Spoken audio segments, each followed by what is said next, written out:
Hi, I'm Sharin Diegan. I'm a family law barrister practicing in London. I've been using liquid text now for about 3 years, and I use it every day in practice to help me prepare for hearings and to help me manage my caseload. I'm going to be showing you how I work through a set of papers from start to finish when preparing for a hearing so that you can see how I use liquid text every day in practice. I'm going to do a walkthrough showing you how I would prepare for a hearing. This one is on the basis of a very short, very initial hearing in private law children proceedings. The first thing you're going to have to do is open up liquid text on your iPad or indeed on your laptop if that's what you are now using. And then it's to open up the relevant file. So once you've opened up liquid text, it's then a case of dragging in the documents that you are going to be using for your hearing. I've mentioned that I have my documents stored entirely in the cloud. So it means I just need to download those documents into liquid text from the cloud. All you have to do is go to open file and then select your documents from the places that you've stored them into. For this one, I've stored the documents relevant to this within my workspace. And you'll see there that I've got my brief, which I'm going to open now, and it's going to create an entirely new project space in liquid text. I'm also going to add in my bundle. So I'm going to add in an additional document by clicking on the side panel and then clicking on Add Document. I'm going to go again to the relevant part and relevant folder, and then import this additional bundle. And now you'll see that I've got my brief and my bundle together in one single project space. Along the right-hand side, you've also got, helpfully, your workspaces. For simple hearings, I tend just to have one workspace where I put all of the information into, but you can add additional workspaces for more complex hearings or where there's more than one issue, which is likely to need a lot of information.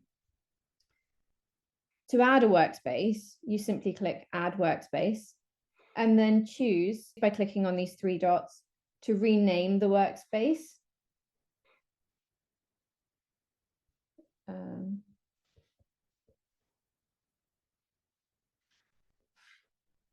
And you can also color code it if you find having different colors for different workspaces particularly helpful. I like to use liquid text to make notes as I go, so I tend to change the layout of the page on the right-hand side so I've got a lined piece of paper to work from. It's easy to do. You just click on the workspace information and choose your preferred style. There's a number of different styles that you can choose from, but I'm just going to work from a normal ruled piece of paper. To start off with, and to make sure that I can keep track of all the parties, I normally write down the names of the parties and also the children so that I've got the relevant names that I'm going to have to refer to throughout my preparation and throughout the hearing, front and center of each and every hearing I prep for. So for here, we've got the applicant father is John Doe. I tend to leave spaces for the representatives who we will soon get names for, and then the children who are subject to these proceedings.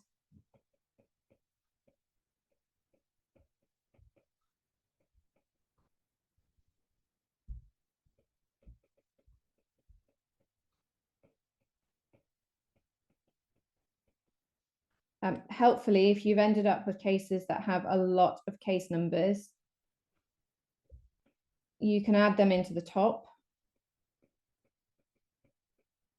so that you know which case numbers you're referring to. You will get asked those questions in a hearing, and it's always helpful to have them to hand. You'll see that you can decrease or increase the size of the paper that you're working on, and you can move it as and where you need so that you can shuffle your notes around, and you can make sure that you can have as many separate, new, entirely untouched pieces of paper as you need as you go through your prep on a case. So looking at the brief, if we work through, we've got the instructing solicitors, we've got the name of the fee earner, etc.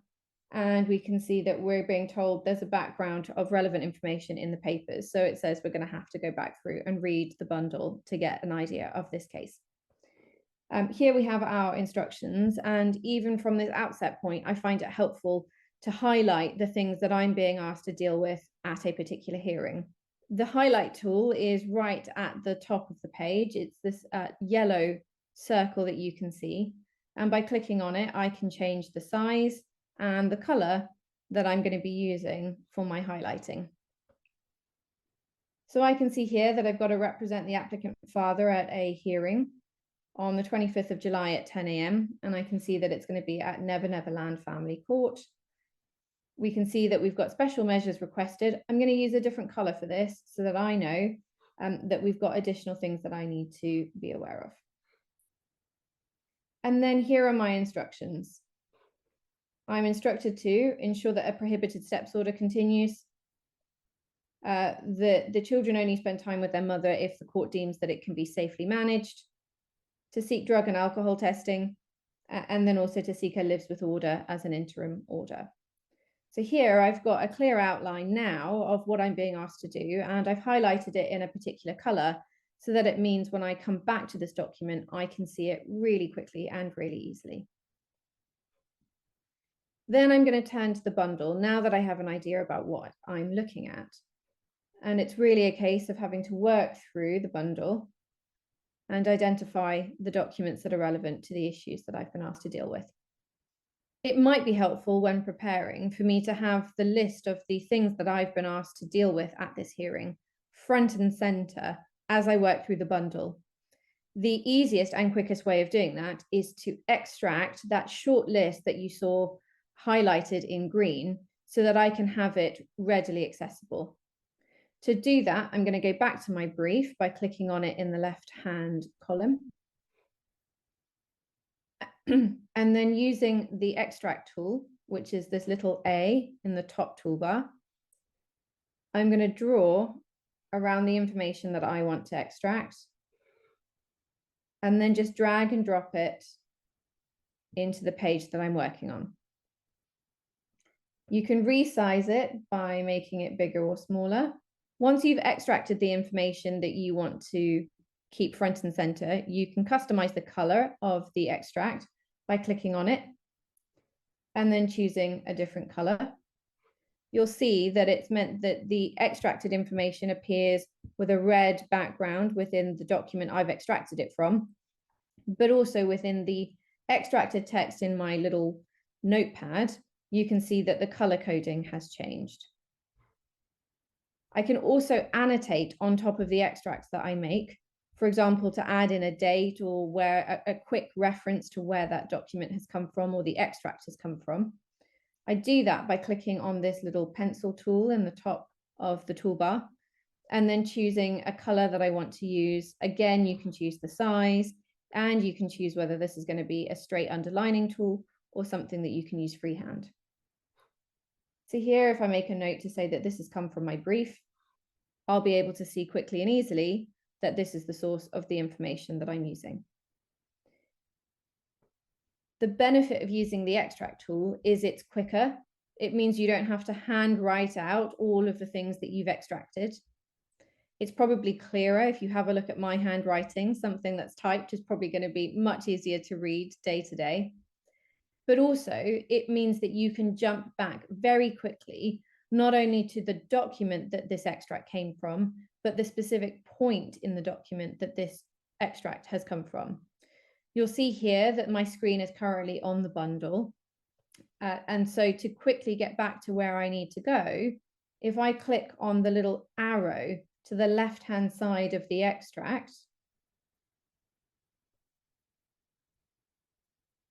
it will take me back not only to the document that this extract has come from, but also you can see that it's brought me back specifically to the point in the document where this extract has come from.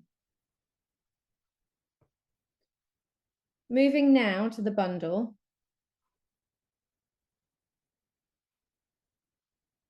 I can work through the bundle just by scrolling through it, and that will take me page by page for the documents I need to look for. but you can also jump to relevant parts of the bundle, whether that's by using the bookmarking function within liquid text, or indeed looking for specific page numbers. To use the bookmarking features in liquid text, and this assumes that your bundle has got bookmarking added into it, you just click on the outline,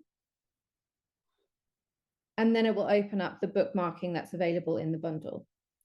From there, you can jump to any of the documents within the bundle really quickly, really easily.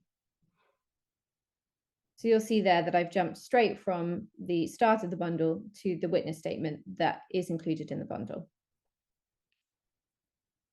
You can also navigate to a specific page in the bundle. So let's say I wanted to go to page 63.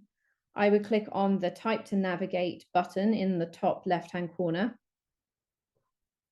And I would say that I want to go to page 63, and it will take me right there. So let's go back to the start of the bundle. Another way that you can navigate through a bundle in liquid text is using the hyperlinking, if you're lucky enough to have a bundle with an index that has been hyperlinked. This one has, and it's a simple case of just clicking on the hyperlink that you want to move to get you to the relevant point in the bundle. Here, I'm going to jump straight away to the prohibited steps order. And it's as easy as just clicking on the hyperlink itself. I'm going to go back now to the start of our bundle. We can see that this is a very, very early stage of proceedings because we've only got a few court orders, one witness statement, and something that we in the UK call a safeguarding letter, which is an initial letter of advice given by an advisory service to the family courts. I find it helpful to work through each of the sections in the bundle chronologically, just so I can get an idea of what the application itself looks like. What is, in this case, the father asking the court to do, to have a look at any allegations that are being raised in support of the application. In the UK, in family proceedings, those are set out in a form called a C1A, and we'll see that as item 2 in section B. Looking at any orders the court has made so that we can understand whether there are outstanding directions or particular information that needs to come right to the front of my attention. And then equally looking at any interim orders that have been made. In this case, we can see that there's a prohibited steps order in place. So let's scroll through now and we can have a look. We've got a chronology of events. And then we move into section B, which is our application. Reading it through, it can be helpful to highlight any key dates that we've got and any names and particular information. Here, given that we're looking potentially at different allegations of abuse, we can see that in the heading about concerns of risk of harm. I'm going to highlight that in a particular color. For me, that's going to be yellow, because then I'm aware that we're dealing with particular types of domestic abuse, which will be relevant to the issues the court is looking at. So again, using the highlighting tool, I'm just going to click on the highlighting tool in the middle, change the color by clicking on it again, and then you can pull through the information that you need. So we can see that drugs, alcohol, or substance abuse is an issue. It might be something that you want to flag. I've already said in simple hearings, like the one that I'm preparing for here, I wouldn't create separate workspaces because the information just isn't going to have the volume that you need to justify a separate workspace.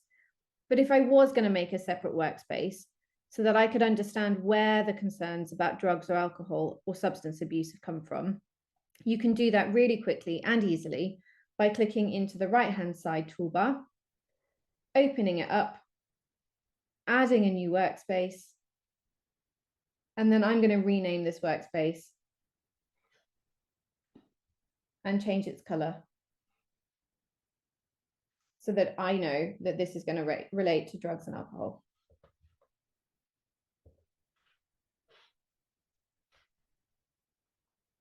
We've looked already at using the extract tool, but here you might want to note again that this form C1A has highlighted, this form C100 has highlighted that drugs and alcohol is a concern.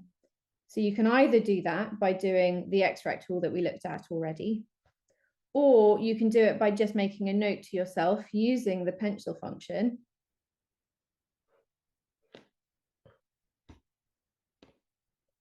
And writing on your notepad. And helpfully, you can draw a quick link between that note and the document itself. It works a little bit like a post-it note if you were working from a paper bundle, because it means that you can quickly and easily jump to the source of this information. To do this quick link, you simply mark on the form where you're going to start. So here I'm noting drugs and alcohol, and I draw a line into my notepad and leave it there. You'll see that it makes two small circle dots, on the one starting on the page where the link starts, and the second to show where the link ends. Much like the extract tool, it means that if you were to scroll away from the source of the information, when you click on the small dot next to where you've made that quick link, it will take you back not only to the relevant document, but the relevant part of that document really quickly and really easily. So I'm going to go back to my main workspace now. And we'll keep working through. We can see, for example, that in this case, the applicant father wants a child arrangements order and a prohibited steps order because there are concerns, he says, of the mother trying to remove the children from his care. We can scroll through, and again, you can use the highlighting tool to highlight different pieces of information. I've already talked about using multiple colors for absolutely everything. So here I'm going to highlight the information about the children's dates of birth in a different color, because then I know that that's easy to find. And then scrolling through, we can see here that there is some local authority involvement, and we have a social worker that's been working with the children. It's helpful to be able to keep track of all of the significant people or authorities or institutions that are engaged with a family, because you might, in these early hearings, need to get disclosure from them. And equally, because the parents might refer to them during the course of your conference, during the course of the hearing, and you may need to involve them in future orders. I find it helpful to make a note of the names as I go through, and I'm going to do that into my main workspace using a different color. Again, I'm going to click on the pencil tool, choose a different color, and let's make a note of the local authority that's involved.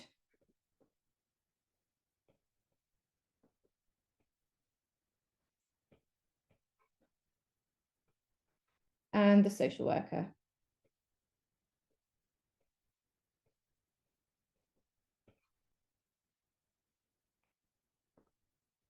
Now, again, it's helpful to know where you've got these names from, because you're going to need to come back to them. I find it helpful to do it with a quick link so that I can go back really quickly in case there are any questions about when this local authority was involved, or indeed how any of the people that we highlight out later were involved with the family. I'll carry on reading through this initial form.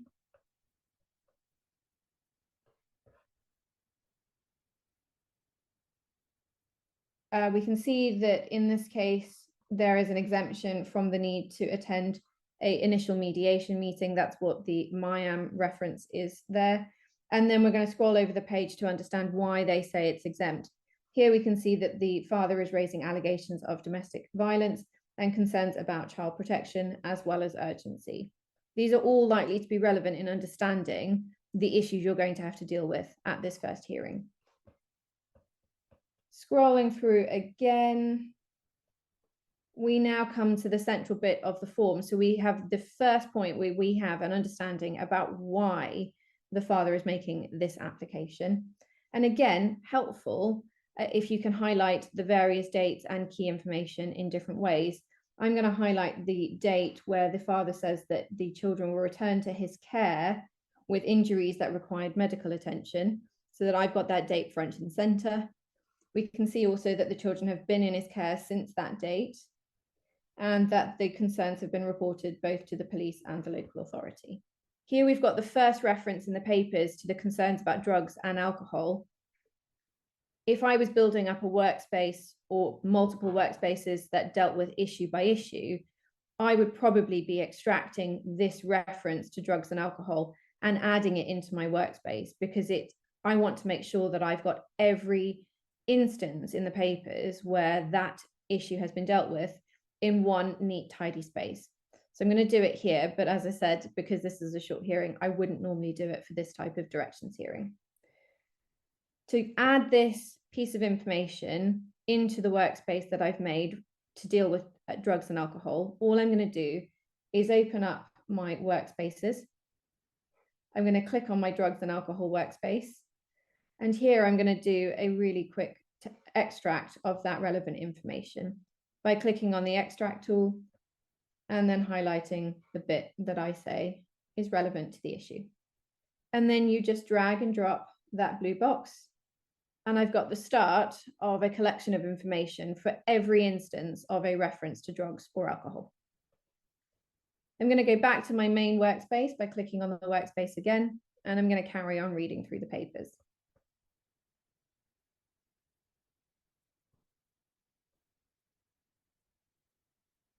We can see here another reference to a date. So again, I'm just going to highlight that, 23rd of June. And we've got allegations now of harm to the children and threats to the father. Again, you might feel that it's helpful to make another workspace that deals with these allegations and each and every one of the allegations as they come up. That's where having the different workspaces becomes helpful, because in a fact-finding hearing, when you're having to deal with multiple allegations across a whole relationship, being able to have all of the evidence and information, allegation by allegation, is really helpful. I'm not going to do it here because we've already seen how to add information to different workspaces, but that's really where the different workspaces come into their own, I think, when you're prepping for complex hearings.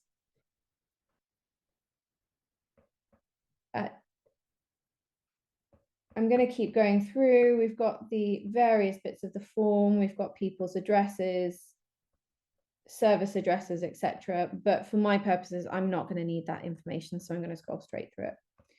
Now we come on to the C1A, which is the form where the applicant, in this case, has managed to set out the allegations that they've got concerns about. And it's in this table that you can see on this page. You might find it helpful at this stage to be able to compare what's been said in the initial application form with the allegations we now see in this document. That's where the ability to pinch together the bundles so that you can see documents side by side becomes very helpful. And to do that, you simply put your finger on the document you want to keep front and center, and then you drag down to work through the bundle, and you'll see it's compressing as I go. You see that blue line. And what I'm going to do is I'm going to bring myself back to the start where we could see that the father had ticked a number of concerns that he had.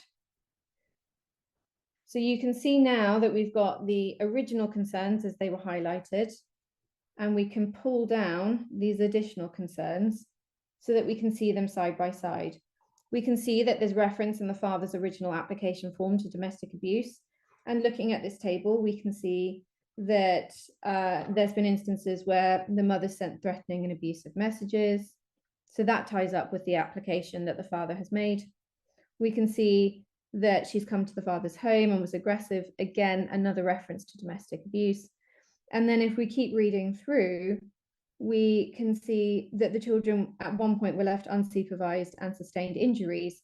That's going to go to your concerns about child abuse, potentially neglect.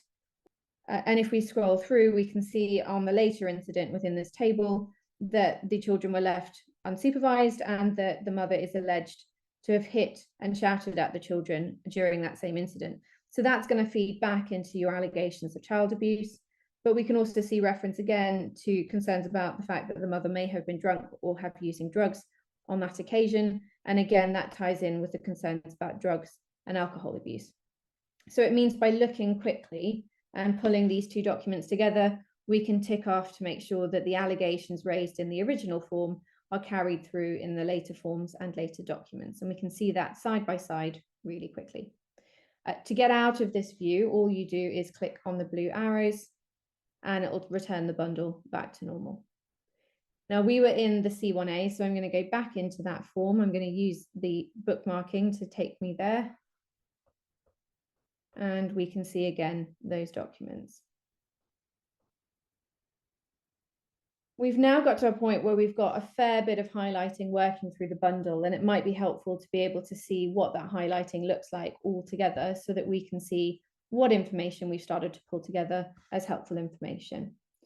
To do that, you click on Highlight View, which is in the top left-hand corner, and then you pinch the documents, and you'll see here that it brings all of the highlighted text all together in a sort of condensed view.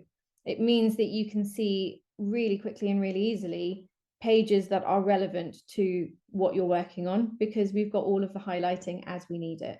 And let's say, hypothetically, we wanted more information to understand why we've highlighted the 25th of June on page 18 of the bundle. Again, you just pinch out to expand, or pinch together to draw the view closer closed so that you can see a much broader context of all of the highlighting that you've done.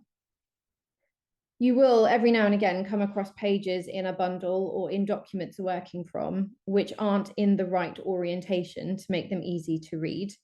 Helpfully, you can rotate pages in liquid text without having to re-import the bundle.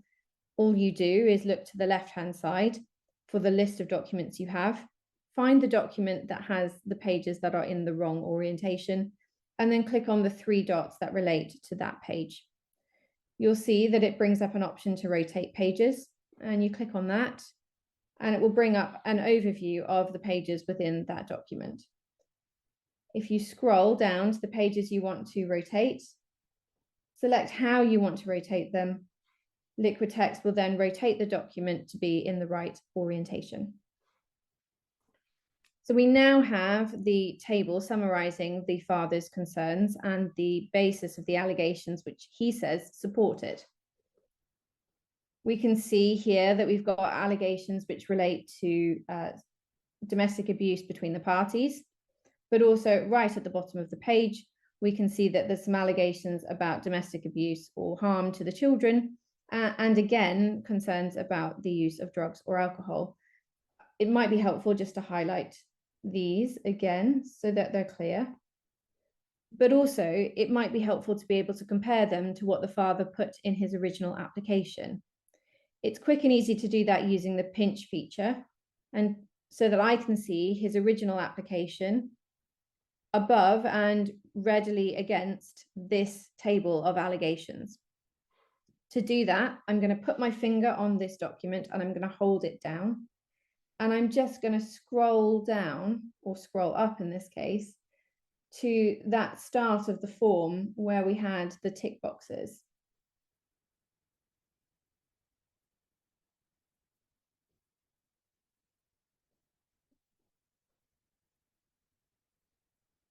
And we can see then the concerns about risk of harm as against the allegations of harm that are meant to support the application. It means we can quickly go through and see if there is information which support the allegations of domestic abuse, of child abuse, and concerns about drugs and alcohol. You can also make a quick link between pages in a document or against 2 documents. Those quick links, remember I talked about being similar to post-it notes, mean that you can jump very quickly to pieces of information which you see are relevant. Here, if I was going to draw a quick link between the 2, it means that I can jump quickly between this initial tick list at the top of the page against the table at the bottom. All you do is click on the pencil tool, select the color that you want to use, and then draw your quick link through. Again, you'll see these 2 dots to show you that the quick link has been drawn. So if I was to expand the bundle back to its normal state by clicking on this blue line, it means I can quickly jump to the table or back again to the original list of concerns without having to flick through the bundle in the same way that I did earlier.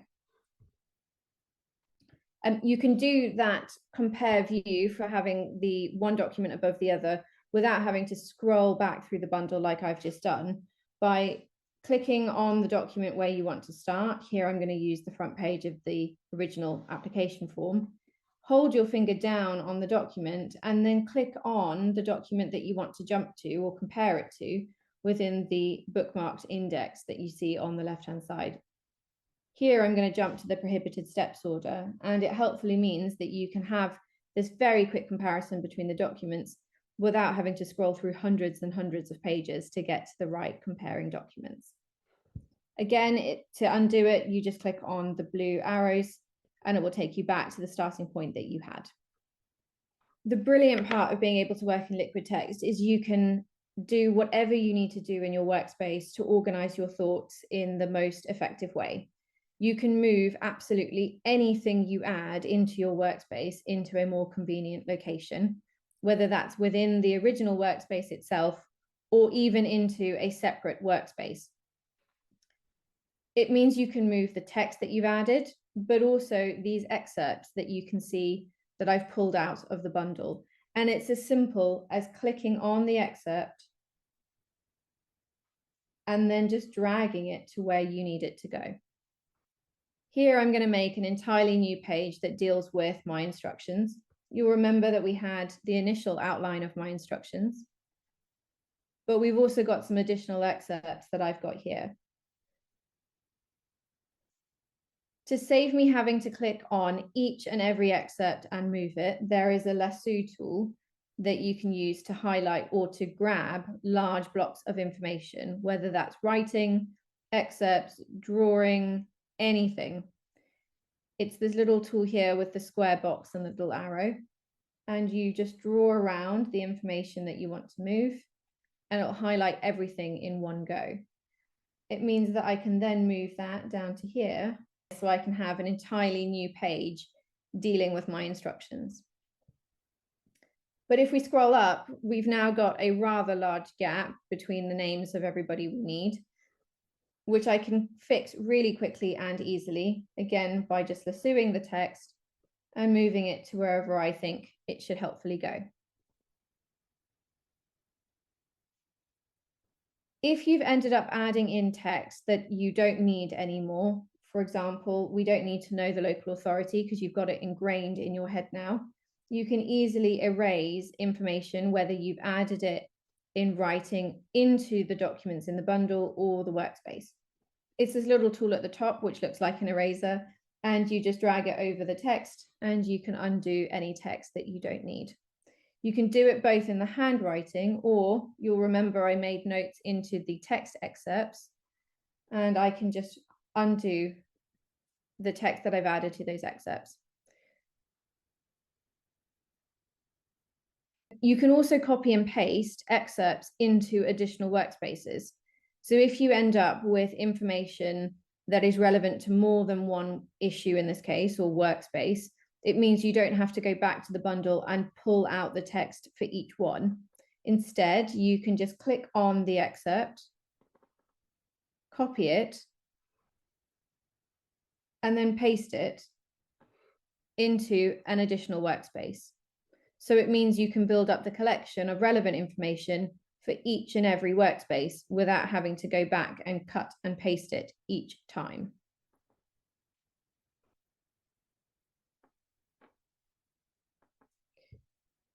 The other thing that you can do is to create almost like a shortcut to the additional workspaces you have, so that you can drag and drop information as you have it in your main workspace really quickly and easily into your additional workspaces.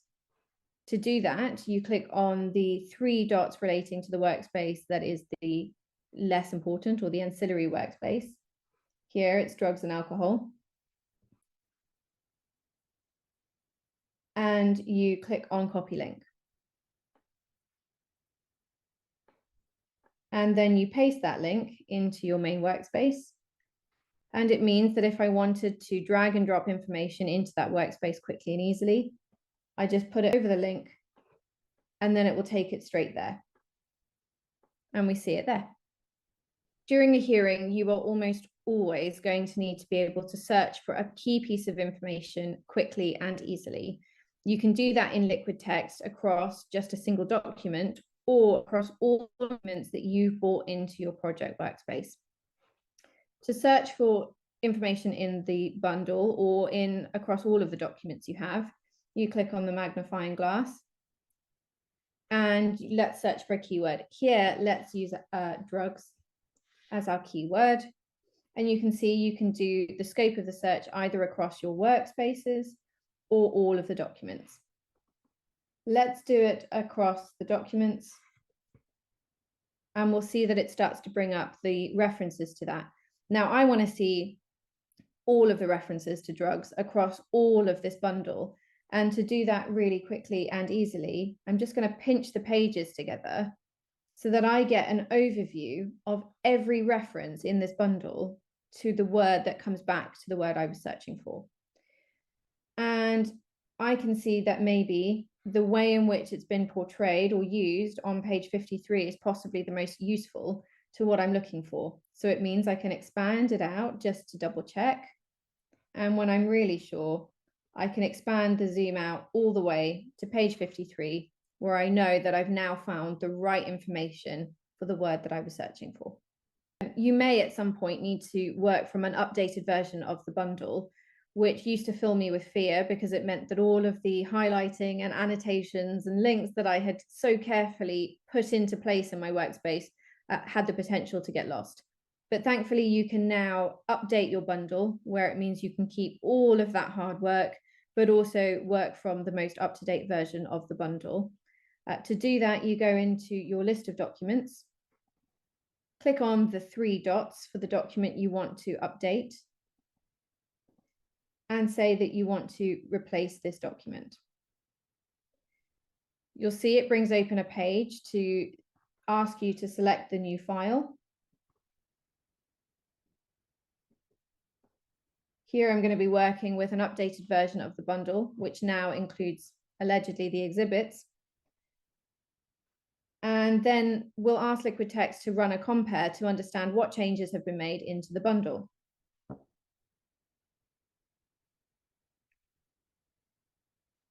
If we look through here, we can see that there have been 12 pages added and no pages removed. That's helpfully summarized in the heading to the bottom document or the replacement bundle.